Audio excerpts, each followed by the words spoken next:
Glamorgan's last pair of Michael Hogan and David Lloyd blocked out the last 32 minutes of their LV County Championship match with Kent in Canterbury to earn an unlikely draw.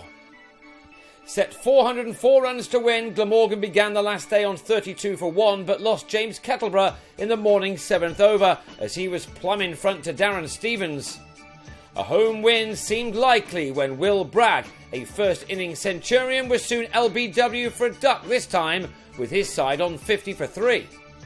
The man Kent might have expected to get early, the night watchman Dean Koska, in fact showed lots of resistance. Now aged 37 and with only one first-class 50 to his name in 327 innings, and that made a full decade ago, he was to be a thorn in Kent's side for nearly 4 hours.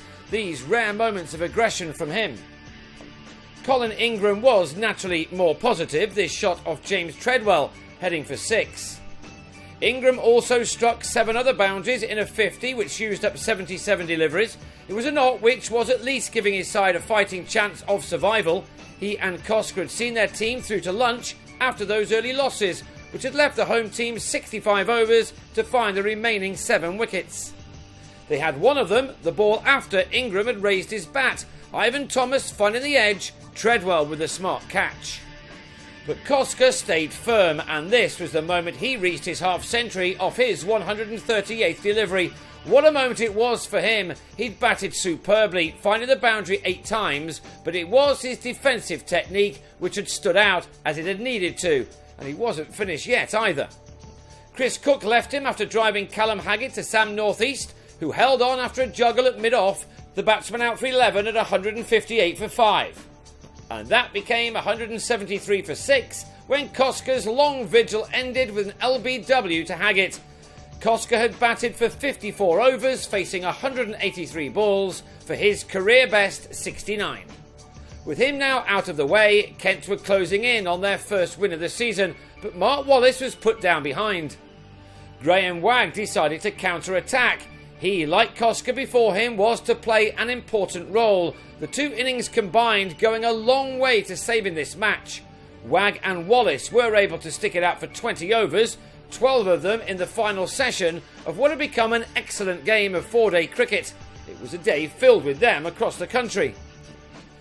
Coles was given the second new ball and found some swing to trap Wallace in front for 29, and the chances of winning were back on for the home team. Even more so when Craig Macheda, whose brilliant 100 against Surrey had saved that match, this time he was bowled by Haggett for a single, shouldering arms. Glamorgan will have been thankful in the end that they had someone with the batting skills of Lloyd coming in as low as number 10, because of Andy Carter's return to Trent Bridge and because of Koska's promotion up the order. For the second time in the match, the youngster was to play a vital role, although he did have some moments of fortune. There were 17 overs of the match remaining when Wagg got to his 50 off 65 balls. He'd scored most of his runs without actually running. 11 fours included in his crucial half-century, which had given his side a chance.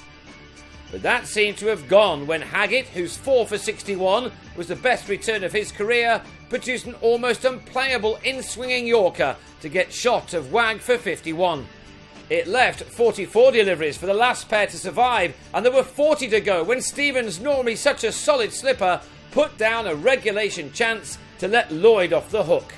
The 22-year-old battled bravely against everything that Coles could throw at him. Hogan did his job well too, surviving 16 balls, this the closest he was to getting out as the job was completed. Lloyd had lasted an hour and a half for his unbeaten 43, which saw Glamorgan to 309 for 9 at the end of what had been a dramatic day. The game was drawn with the Welshman taking 10 points to Kent's 12 as both sides remain winless. Kent now head to high-flying Gloucestershire, led by Geraint Jones, while Glamorgan return to Cardiff to take on Essex, both matches beginning next Monday.